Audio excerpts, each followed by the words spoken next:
Salam, hər vaxtınız xeyirli olsun dəyərli izləyicilər.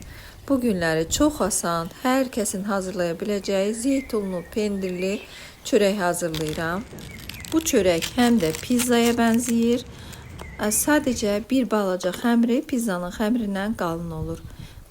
Xəmiri hazırlamaq üçün 3 stəkan tam buğda unu, 2 stəkan isə kəpəkli un götürüb üzərinə maya, duz, sulu yağ, yarım stəkandan biraz artıq qatığı, bir yumurtanı və südü əlavə edib xəmirimi yoğururam.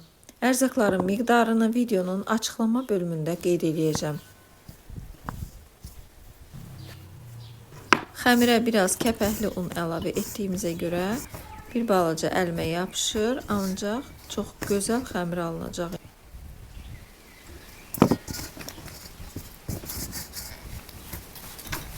Üzerini örtüp 1 saat mayalandıracağım.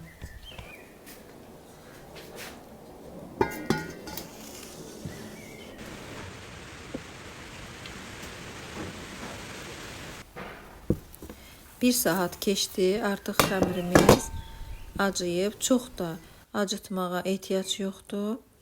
Mən əlimlə biraz havasını çıxardıram, sonra isə kündə formasına salacağım.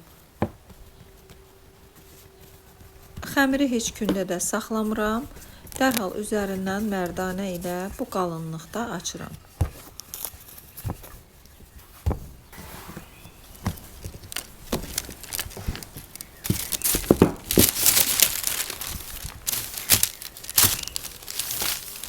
Yağlı kağızın üzərinə qoydum.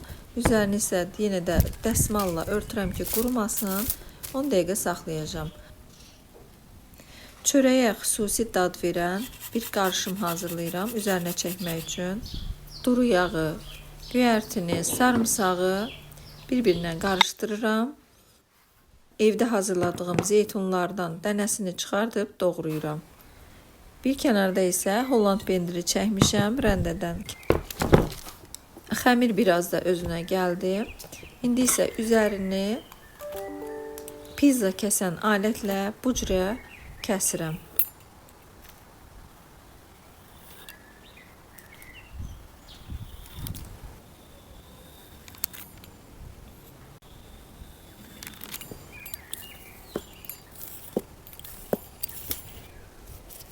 Hazırladığım qarışımı bollucasına xəmirin üzərinə çəkirəm. Yağını çox olmasından ehtiyat etməyin, çünki çörək bişəndə yağın hamısını canına çəkir və xırçıltılı olacaq.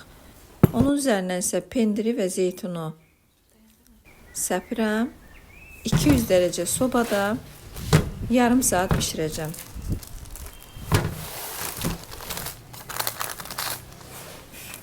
Əziz xanımlar, sizə də məsləhət görürəm ki, bu çörəyi bircə dəfə də olsa evdə bişirin.